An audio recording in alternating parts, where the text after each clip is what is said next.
What is up, guys? Back for Life here, and I'm going to be reviewing the Peugeot 308 GTI. Now, this has a 1.6-liter turbocharged four-cylinder engine, producing 197 horsepower and 203 pound-feet of torque, and it also weighs 3,100 pounds, or roughly there anyway.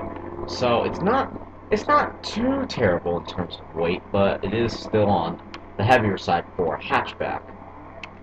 And also, 197 horsepower, it's decent, but for what this weighs, this could really use a good 215. Now, the brakes aren't that good, and you can definitely feel the weight, but the interesting thing is it's actually a bit oversteery as well. Now, yes, I'm just pulling the handbrake there, but it really is a bit oversteery at times.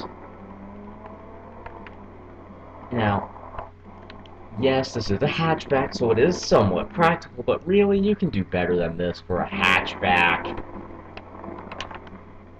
And it'd still be a better car. And whatever you choose would probably still be a better car to drive, and wouldn't look as tragic as this does. It looks like a sloth, or those monkeys with really big noses. I can't remember what they're called. I believe they're baboons. I really can't remember. Whatever, that's not the point. That's exactly what this looks like. It looks just terrible. Oh, understeer. Oh, did I mention it understeers? Yeah, understeers like a mess. Not all the time, but when it does, it's there.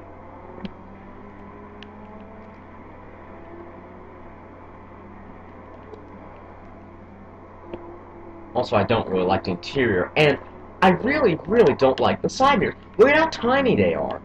Sorry if that was a bit too quick, but I'm trying to drive right now. But, I mean, seriously, look how tiny that is. What are you going to see there? You're not going to see the car that's in your blind spot, let alone a squirrel crossing the street, or a dog crossing the street. You wouldn't even see someone pushing a baby in a stroller with those. What? Who at Peugeot thought that was big enough for... I don't care if they're supposed to be aerodynamic. That's terrible. And I'm crashing everywhere, I know. Frankly, this car deserves to be smashed into a wall. Now, it's not... It does have a good amount of tech with it. It does have... Hold on. Sat-nav, as we can see there. Sorry, I plugged it bad. There. But what I don't like is how many buttons are on the center console, and they're all there at once. At once.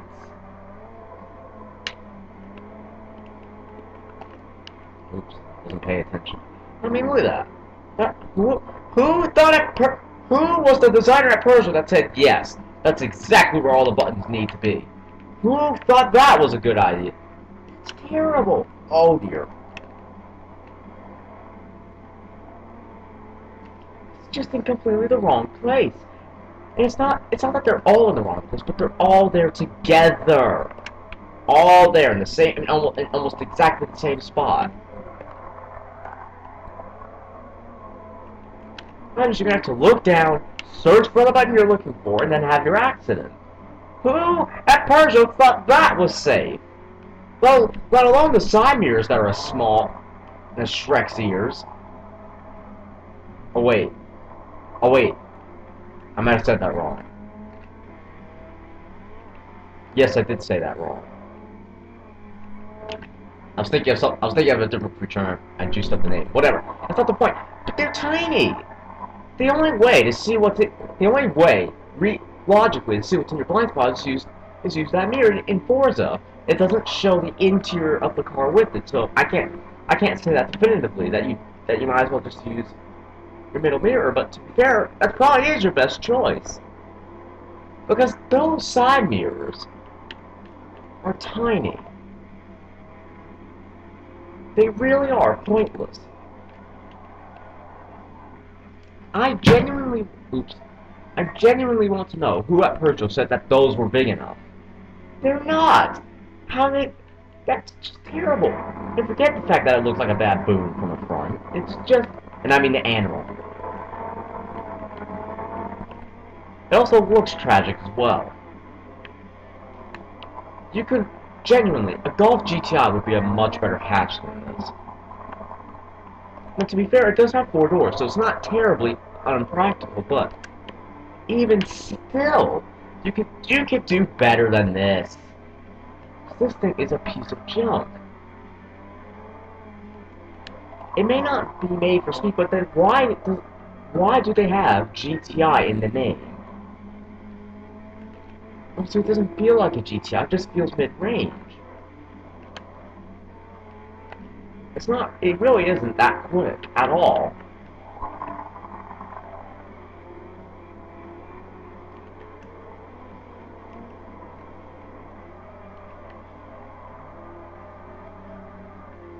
Whoa, whoa, oh, all the understeer.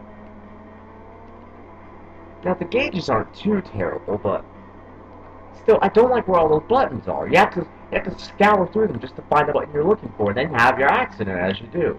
I mean, seriously, who at Peugeot said that those buttons had to go there? A few on the steering wheel wouldn't hurt. They really wouldn't. I know Peugeots are bad, but this is just incomprehensibly bad. They really are. Now, to be fair, Forza puts they make those side mirrors really, really awkward. They don't really work in this game. But even still, they're worse than they would be on another car. They're terrible. The Viper's side mirrors are bigger than those, and are bigger than these, and more useful. Because you can actually see what you're supposed to be looking at.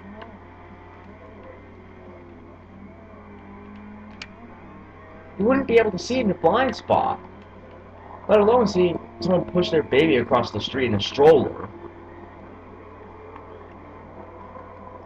You wouldn't be able to see mess with these. They're tiny, and those buttons are in completely the wrong place, the brakes are terrible, it looks terrible.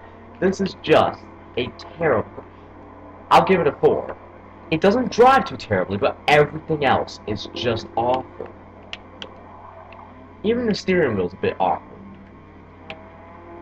Anyway guys, if you enjoyed this, well frankly mostly rant of a review, don't forget to like, comment, share, and subscribe for more, and I'll see you all later, hopefully, not in this piece of junk, which will be starring in another review-style review. Just wait. But wait, I'm gonna see if I can do a one-tire fire. Yep, one-tire fire, everyone! One tire, oh wait, well yeah, there you go, one-tire fire.